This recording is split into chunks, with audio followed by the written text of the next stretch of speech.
Hello friends, this video on alternating currents part 24 is brought to you by examfear.com. No more fear from exam. Please make sure that you have watched all the videos till part 23 before going ahead with part 24. So let us go ahead and start with power associated with an AC circuit.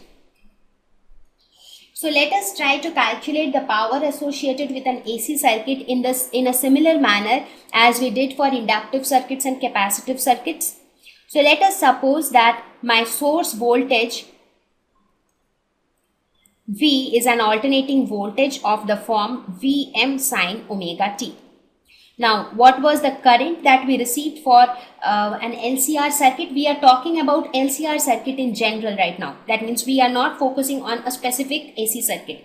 So, this current would be Im sin omega t plus phi, where phi is the phase angle between voltage and current, right? So, here Im is equal to Vm divided by Z and phi is equal to tan inverse XC minus XL divided by R, right? So now with the help of these instantaneous values of voltage and currents, we can start calculating the instantaneous power. Instantaneous power denoted by a small p is the product of the instantaneous voltage and the instantaneous current. So this comes out to be Vm sin omega t into sin omega t plus phi. Now, we know that from a trigonometric identity, we know that 2 sin A sin B is equal to cos A minus B minus cos A plus B. So, using this trigonometric identity, I can write the above expression as P is equal to Vm divided by 2 cos of minus phi minus cos of 2 omega t plus phi. So this can be further written as Vm divided by 2 cos phi minus cos 2 omega t plus phi. Therefore, we can now calculate the average power. So the average power capital P will be given as 1 by T integration of instantaneous power over the entire time interval from 0 to the time period capital T. So this will come out to be 1 by T integration of Vm divided by 2 into cos phi minus cos 2 omega t plus phi dt. So let me solve the remaining half on this side.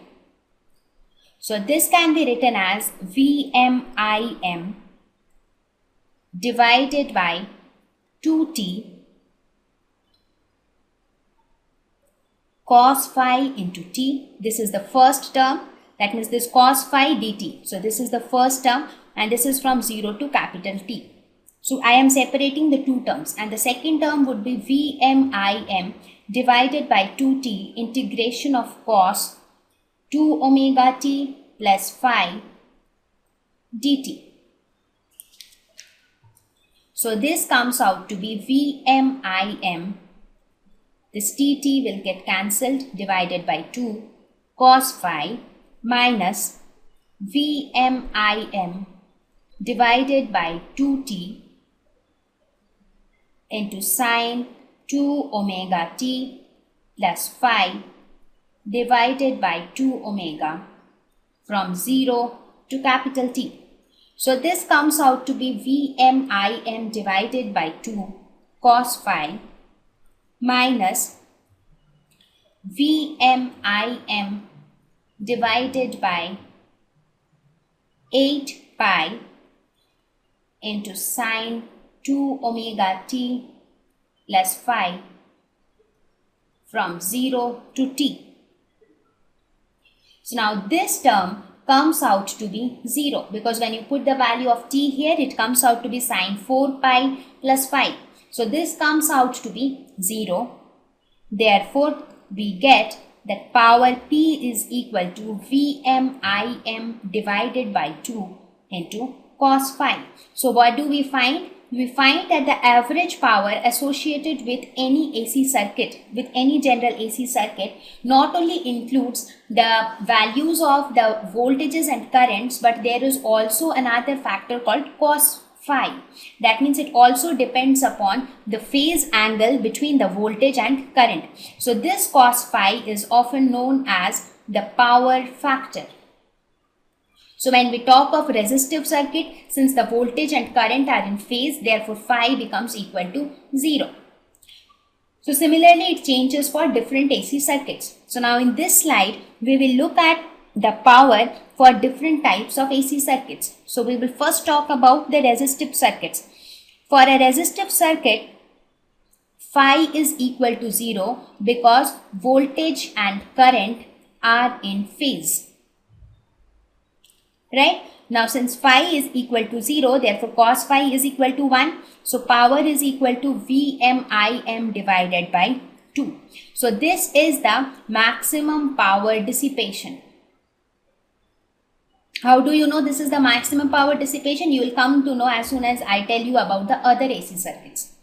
The next one is the inductive circuit. In case of an inductive circuit, what is the value of phase angle? It is pi by 2, because in an inductive circuit, the current lags behind voltage by pi by 2.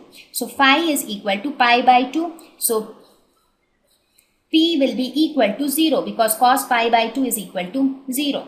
Therefore, the average power associated with an inductive circuit is 0. We have also proved all these values in previously by calculation for each of these circuits.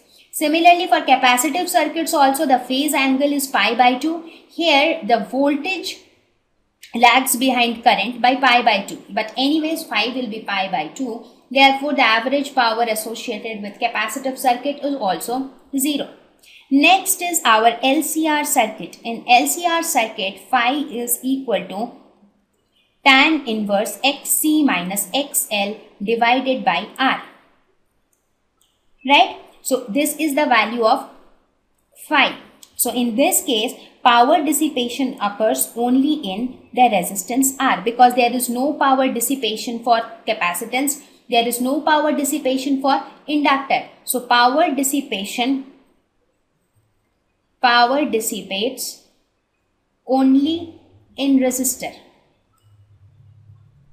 Right? Now, what is the scenario at resonance in LCR? At resonance, what happens? At resonance, XC is equal to XL. That is, inductive capacitance is equal to inductive reactance is equal to capacitive reactance at resonance. Right? So therefore, in this case also phi is equal to 0 because when XC and XL becomes equal, the only thing that is left is R. And in case of a resistive circuit, voltage and current are in phase, therefore phi is equal to 0. Right? So in this case also power dissipation will be equal to Vm divided by 2, that is maximum power dissipation. So now if you compare the different types of circuits, you will see that for resistive circuit and for LCR circuit at resonance, the power dissipation is maximum. Power dissipation for inductive and capacitive circuits is 0 and the power dissipation for LCR circuit is non-zero, but it is less than the maximum value. So how much will be the value? That depends upon phi. Thank you. Please visit examfear.com to watch free educational videos, try free online tests, get the best quality study materials, study from the best tutors and mentors, and much more. Thank you once again.